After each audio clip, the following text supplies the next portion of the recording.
your work always tells a story. Let's have a close look.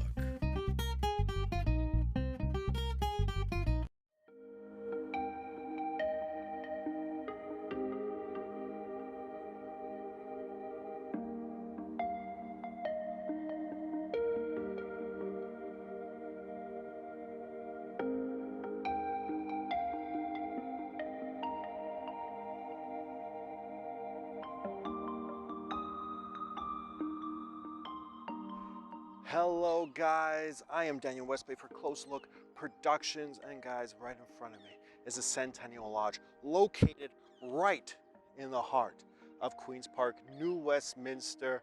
Guys, it's another month and another full event of featuring 4 artists, and guys, we're about to head in there. A couple things that I need to address real quick. Let's get to a different angle.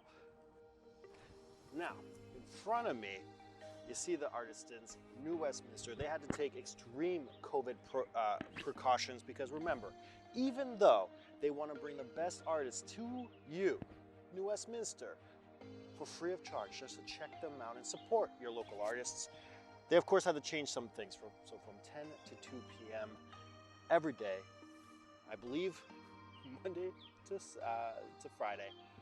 But don't take my word for it. Go to their website. Of course, it's going to be at the bottom. Anyways, guys, let's get in there. Enough diddle-daddling. Let's go. Let's see what these artists have. All right?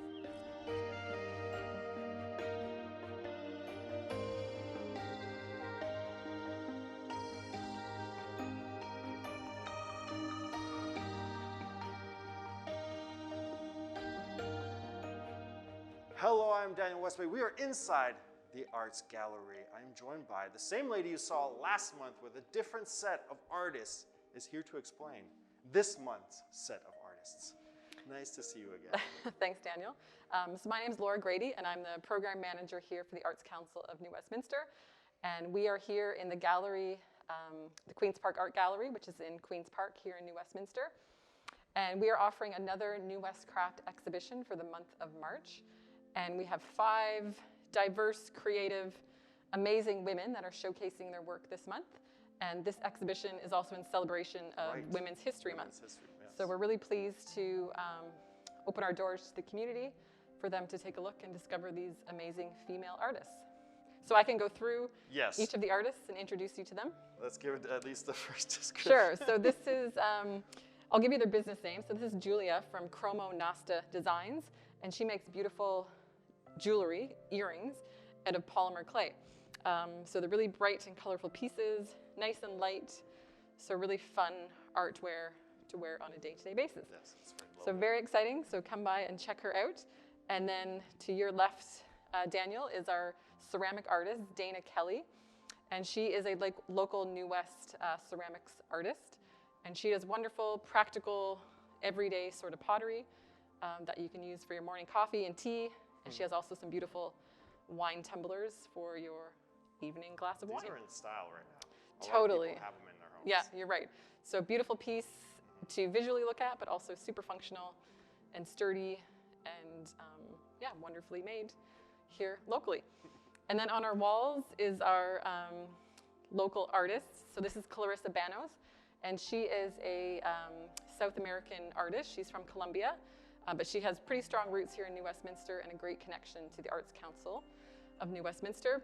And her pieces, as you can see, are bright and beautiful and showcase stunning images of Latin American women. So for those that come to visit, you might want to take a look if you're fans of Frida Kahlo. Yeah, I was going to say this seems Yeah, she's very much inspired by Frida and the strength of that artist. And then behind me is Mona of Glacia. So Mona is a local glass artist, and she creates beautiful accessories, necklaces, earrings, and tumblers. So if you want to up your wine game, there's some really beautiful cracked glass tumblers. Nice. And then to my right over here, which you might be out of the frame, but we have another Latin American woman, and she works with different artisans in Colombia and within South America, and she brings their goods to Canada and sells them on their behalf. So there's a really great community connection between her and the work that she does. I have one question. When you decided to do month, like to bring in these fantastic artists in, did you have International Women's Month in mind? Yeah, I definitely did. I mean, a majority of the artisans that I work with are women. But yeah, this is a great opportunity to really specifically celebrate women and the creative work that they're doing. And part of the exhibition, I'm encouraging each of the participants to tell us about a woman that's inspired them in their creative journey. So if you want to follow us along on Instagram, ACNW on Instagram, you can hear some of the stories of these women. Are you going to be one of those women? Maybe, yeah. Can we get a sneak? Is that okay? Did I put you on the spot? No. I mean, for me, my background is more writing, and I love reading. So one of my Canadian icons is Margaret Atwood. She is definitely someone I really admire, and I think she's done a lot for the path of women in this country, and she's a really creative person. So for me, that would be my top of the list. But yeah, feel free to follow us on Instagram and hear some of the other stories. The hours are the same? Yeah, we are open Wednesday to Sunday, 10 a.m. to 2 p.m. And then on the weekends, the artisans will actually be in the space, so you have an opportunity to meet them face to face and hear their stories and what inspires them to create these beautiful pieces. I've got to interview some of them, which you will see right after this. They have some great, awesome, like she said, great stories. I'm just reiterating what you're saying. There's no point to it. I hope that you enjoy the show. Thank you so much. Thank you. All right, thanks, Daniel. And yeah, let's get on with the interviews.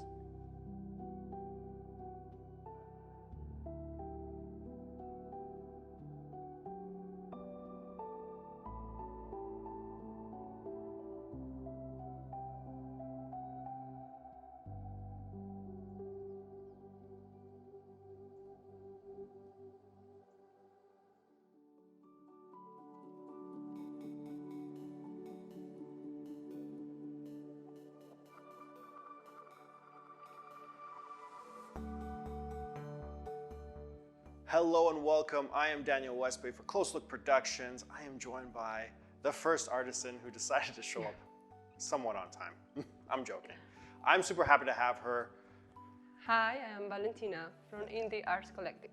And can you tell us, there's some great stuff behind us. Can you tell us what are we looking at and what inspires you to do this type of stuff?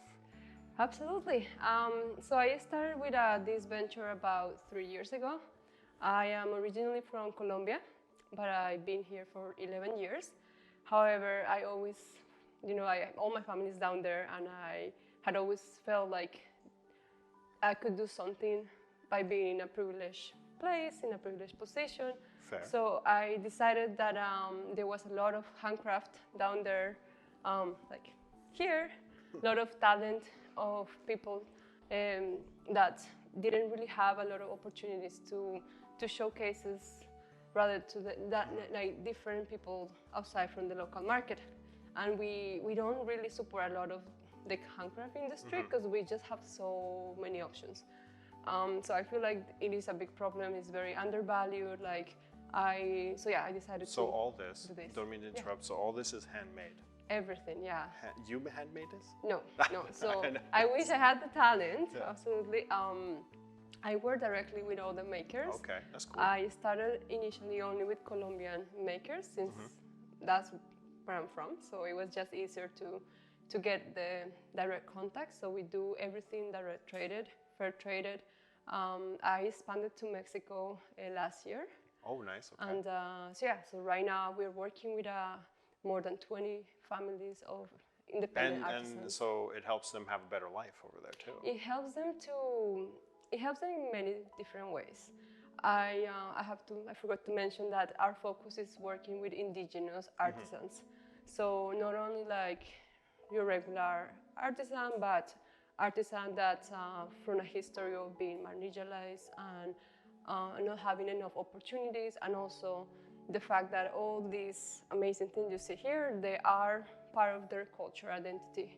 So like their ancestors and their family members, that's what they have taught to each other, and it's part of who they are. So we try to showcase what they do, but also how not only it helps their community like economically, but their culture as well.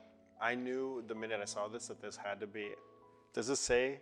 It says Colombia panel. I just wasn't reading. Family comes from some South America, Chile. So a lot of the way that the outfits that they wear, it almost looks the same. So I knew it had to be somewhere down there. Not reading doesn't help this. I see that you did that. It's cool. So why did you want to? What made you want to do this? What idea popped into your head? You're like, I'm going to do this. When I was in Colombia, I was always very, very like interested about the like indigenous communities. So I traveled across the country. I had a chance to meet them directly, and that's how I first started thinking and being actually just starting to know about all these amazing handcrafts that even the local people don't really know much about them. So that was about 15 years ago. So it was a long time ago since I first started, like when I first got to see these products. And it took a long time before I went back to this idea of like working with them, being able to give them a hand by buying directly, by increasing their amount of sales, obviously. But not only that, we work with all of them and we help them by selling their products, but also we do training. So we are coming with ideas so that we can use of their techniques and their products to make more innovative products that I can sell easier, because like the market here down in South is very different. Yes, very different, yeah. So I'm just trying to adapt as good as I can to the North American needs. Kudos to you. And it's obviously, we don't want to totally change the style or like having them make things that are totally off about the whole meaning and the whole artistic beauty that they offer. So even if it's more simple and less bright colors, we still keep it colorful. Yes, I see that. Yes. Yeah. So we're trying to look like more like neutral colors and mixed with like colors, but no neons. Like in their culture, they use a lot of neons, but I don't do much. They use neon? The neon color? Like pink, hot pink, and like really green? Yeah, like really? Like the highlighter. Oh, color. Really? Yeah. I didn't Those know are that. the popular colors in like a lot of the indigenous communities. Wow, I did not know Yeah, that. like really shiny. Like, and I mean, some people like it, but I tried some pieces with those colors, and it was too specific. So I had more difficulty to sell those products. And then by testing, trying different colors, I got to the conclusion that yes, we can still have some colors, but we just gotta be a little bit more. That's fair. Like you said, the markets are very different. A lot of people here are very modern style, so it has to adapt to that, right? Yeah. So it's pretty cool what you do. Do you work closely with the families that you get the material from? Yeah. Like I said, everything is direct trade. So I know every person that's part of the manufacturing process. I've been in their like homes or like the small shop or wherever they make the products. So to me they are part of and core of my whole project. Without them, we wouldn't be able to do what we do, and I just really care about them, and I know they appreciate that a lot. You could tell she is not. You're doing fantastic, but she's super nervous right now. You did great. I appreciate it. Thank you for everything that you do. Anything else? Where can they find you? I almost forgot.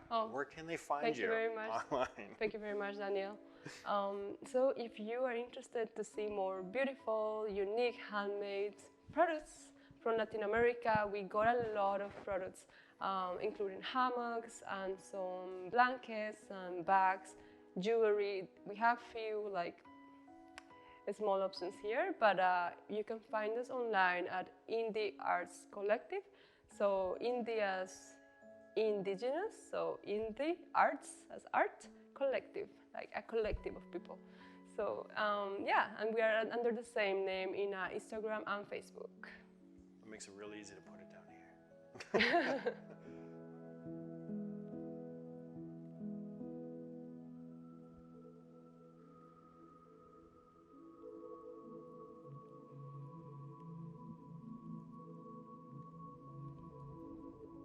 Hello and welcome back. I'm of course Daniel Westbay. I am joined by one of the fantastic artists here at the Art Gallery. Please introduce yourself. I'm Julia Heinonen, and I'm with Chromonosta Designs. She's super excited. I'm joking. What I am excited. What are we looking at right now? All right, so this is a collection of my pieces. I design and create each of these myself. They're all made by hand. They're made with polymer clay, and currently I just make earrings.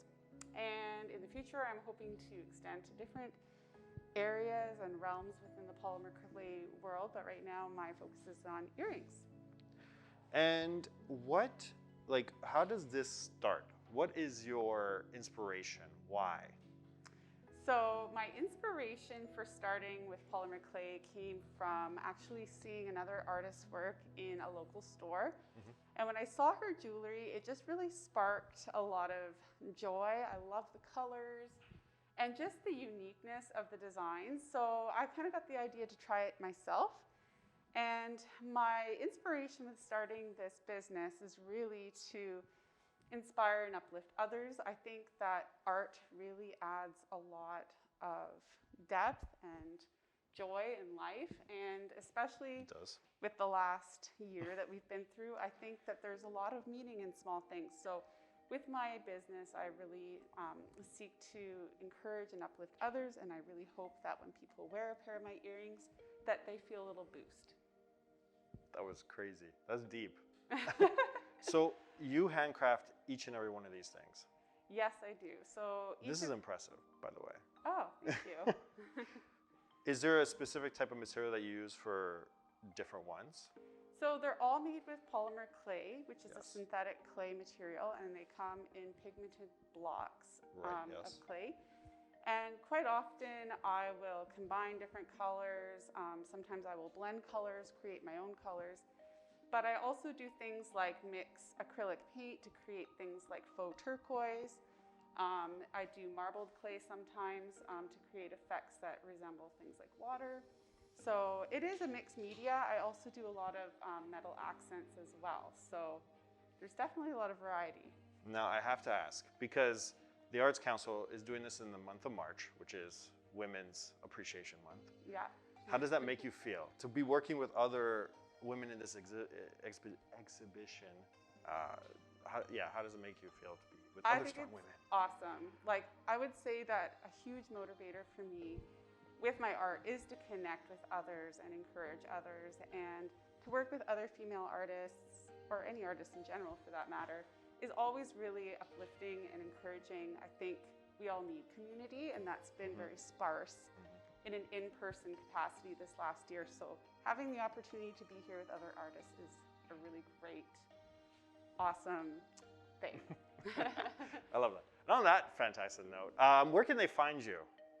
So I live on Instagram currently. You can find me at chroma.nosta.designs. So that's CHROMA.NOSTAA.designs.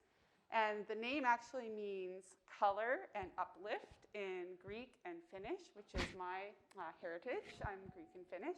Well, that's a story in itself. Why the name?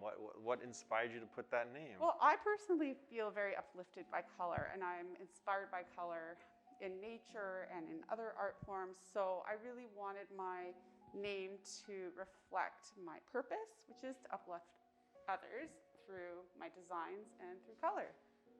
That's really cool. That's cool. Thank you so much for being a part of this.